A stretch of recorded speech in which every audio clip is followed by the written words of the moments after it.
Urban malaria ગ્રુપની link worker બહેનોમાં નહિવત મહેનતાણાને લઈ રોષ. મચ્છર કંટ્રોલની કામગીરી કરતા વિવિધ માંગણીઓને લઈ કમિશનર, મેયર સહિતનાની રજૂઆત. પ્રશ્ન નહીં ઉકેલાય તો આંદોલનની ચીમકી.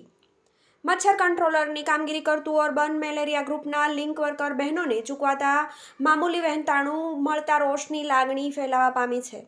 જે અંગે લિંક વર્કર બહેનો દ્વારા આ વર્કરોને 12 મહિનાના કરારે લેવા, ચોમાસા બાદની સિઝનમાં અન્ય કામગીરી સોંપવાની માંગણી સાથે ઉકેલ લાવવા, અન્યથા આંદોલનની ચીમકી ઉચ્ચારાઈ છે. ભાવનગર મહાનગરપાલિકાના અર્બન મેલેરિયા વિભાગમાં લિંક વર્કર તરીકે અંદાજે 200 થી 225 બહેનો ફરજ બજાવે છે. જે બહેનોએ ઘરે ઘરે જઈને પાણીમાં દવા નાખવાનું કામ કરવાનું હોય છે. જે બદલ તેઓને દૈનિક ફક્ત ₹150 મહેનતાણું આપવામાં આવે છે, જેમાંથી ₹60 થી 70 તો જે તે એરિયાના ઘરોમાં પાણીમાં મચ્છરની દવા નાખવાની હોય છે ત્યાં જવા આવવાના રિક્ષા ભાડામાં જ જતા રહે છે. તેથી તેઓના હાથમાં ₹100 પણ વધવા પામતા નથી.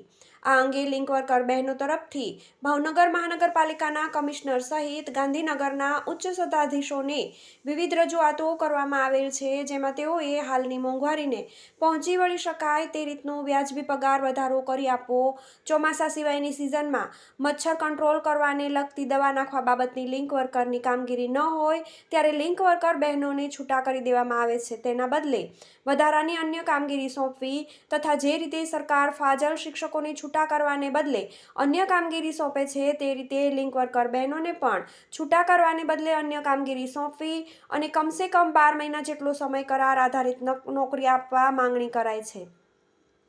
સાથે 12 માસ જેટલો સમય કરાર આધારિત કામે રાખવા, PF વગેરે સરકારી લાભો આપવા લિંક વર્કર બહેનોએ સંબંધિત સત્તાધીશોની માંગણી મંજૂર કરવા, અન્યથા ગાંધી ચિંધ્યા માર્ગે આંદોલન કરવાની ફરજ પડશે તેમ ચીમકી આપેલ છે. Bureau report, Bhavnagar, TV18 news.